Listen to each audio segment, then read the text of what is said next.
Well, hello everyone. I got a very strange message today, but here's the funny thing, y'all. This isn't the first time I've received such a message like this, okay? So I figured, you know what, LaVonda, you need to do a YouTube video on this topic. And so while I'm taking a walk, and if I break a sweat, y'all, I'm in Houston, Texas. It's 100% humidity today. But anyways, guys, I thought it would be a great idea for me to just have a conversation with you briefly while I take my walk, because I've been in the industry of network marketing, in the travel industry now for 5 years, y'all, since 2014.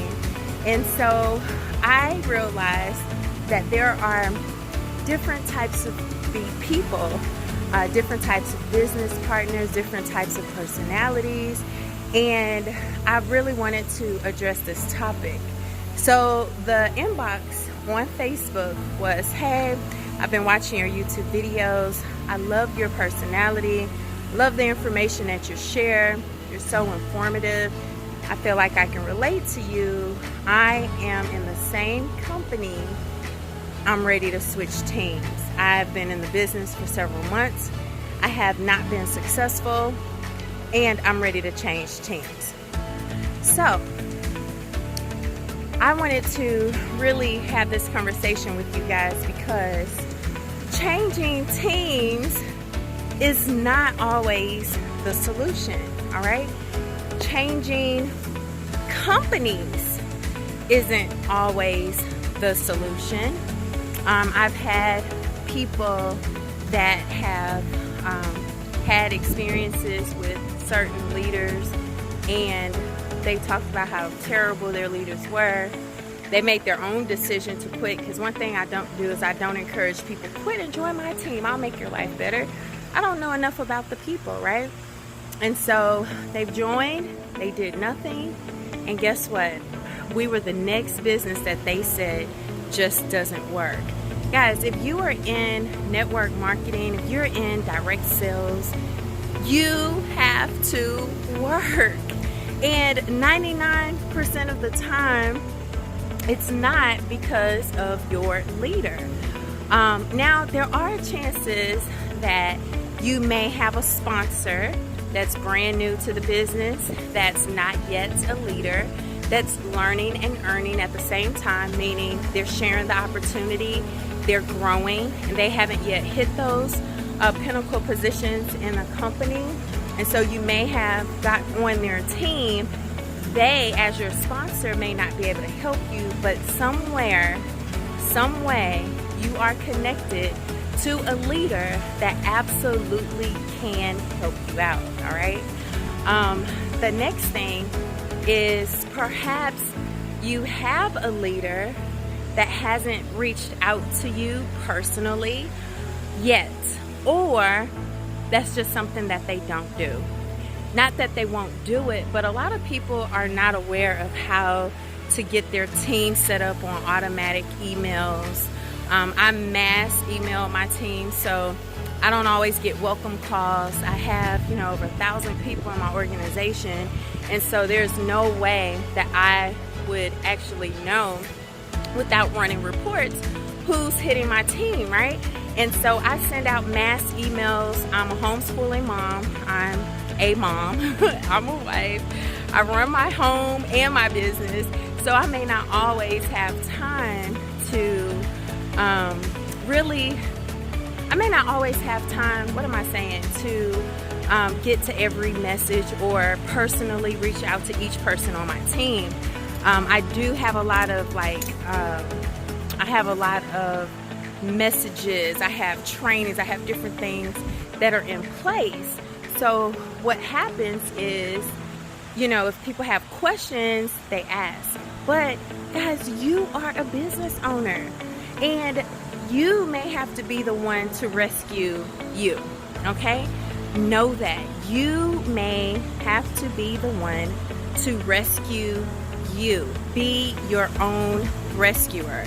And what I mean by that, guys, so just to give you a little backstory about me.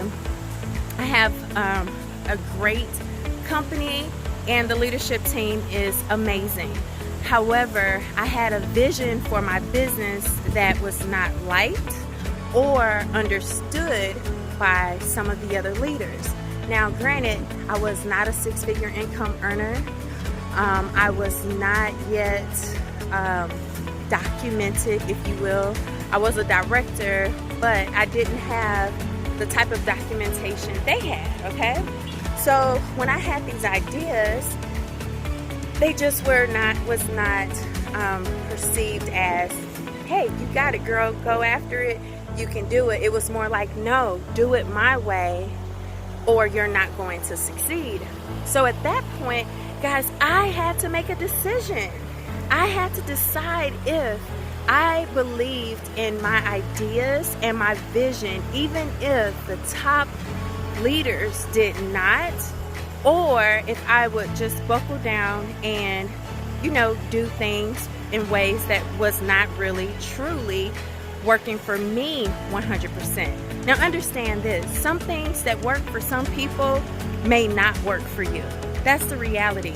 And the way that I am with my team is that I listen to their ideas, but I never tell them it won't work. Because you never know how they may execute something differently that didn't work for me, right? And that's the part of entrepreneurship, being an innovator.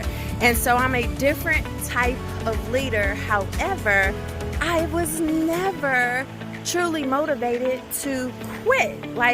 Because my sponsor or my leaders did not see my vision, the words, I'm going to quit because of that, never came out of my mouth, right? And so this is why I want to encourage you or inspire you. If you feel that you're not being successful, find a way. If you put it into a job perspective on jobs, if you're not successful, or if you're having a challenge, you don't go in there and give your resignation letter, right? You go and figure it out.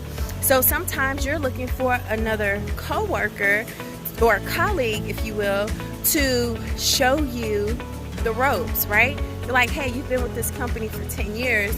This is the situation that I have going on. Can you help me out? Do you have any advice? Anything that you have done that maybe I can adapt that'll work for me? That's how we do on jobs, right? It may not always be you asking your supervisor. It may not always be you going to the president. They may not be accessible or available for you, but your coworkers are, right? You go to lunch, you network with them, and you're like, hey, I have some questions. So in network marketing, in this industry, guys, you have to treat your business in that way, right? So go out. It may not be a top six-figure earner that you can sit down and have a conversation with. It may not be the owner of the company that you can sit down and have a conversation with. But if you're going to those events, you're going to convention, you're going to the weekly meetings, and you're rubbing elbows with other people, it doesn't matter if they're on your team or not, hopefully they would be willing to share some information with you, right? Say, hey, I know you've been successful. I know you've been with this company for this long. Here is something right now that I'm facing. Can you help me out? Now, if that's not an option for you, if you're not able to get to those events, y'all go on YouTube. I was not tech savvy prior to this business. I just wasn't. And so people are like, how in the world did you learn how to do all this stuff? And I'm like, listen, I learned because I was motivated to learn. I was desperate. I was determined. Nothing could stop me, you guys. And most of what I learned from Google.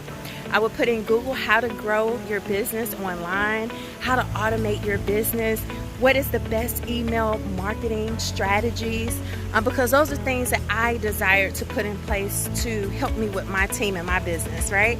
And then I would go on YouTube. People say, well, how did you learn how to put your videos on YouTube? On YouTube, right? I YouTubed how to YouTube. I went on YouTube, guys, and I searched, ideas on running a travel business. I searched how to become a top leader in network marketing. I actually search, how to become a top income earner in network marketing, some of the top automated tools and strategies to grow your team.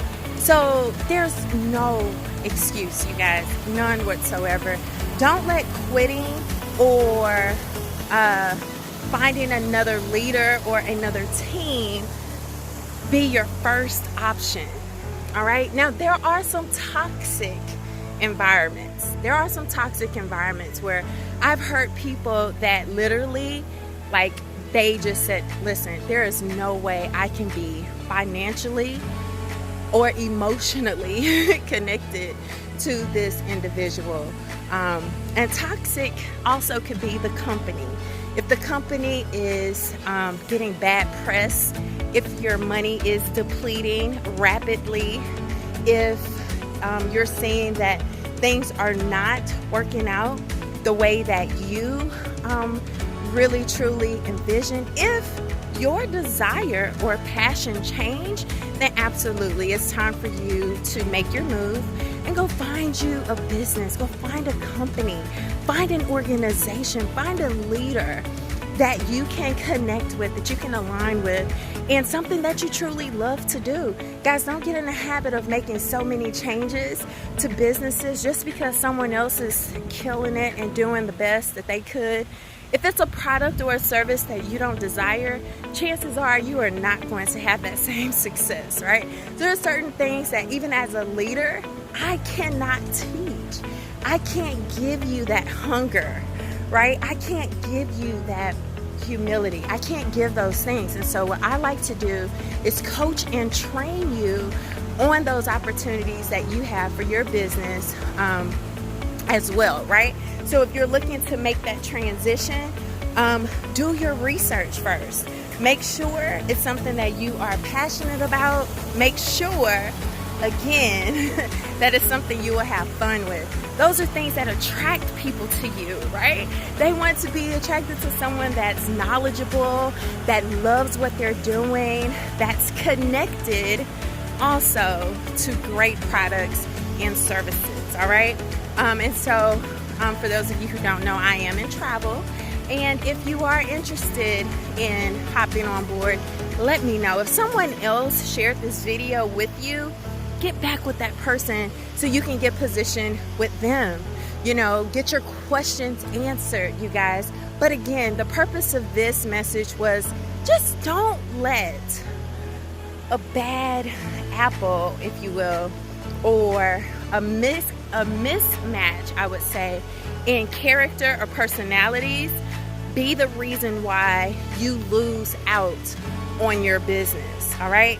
Because here's the funny thing, guys. When I first got started in the industry, I tell you guys, I am an introvert. And it's hard for people to believe that because they see all these videos on social media and all that. But honestly, that's the most talking that I really do. It's for these videos, right?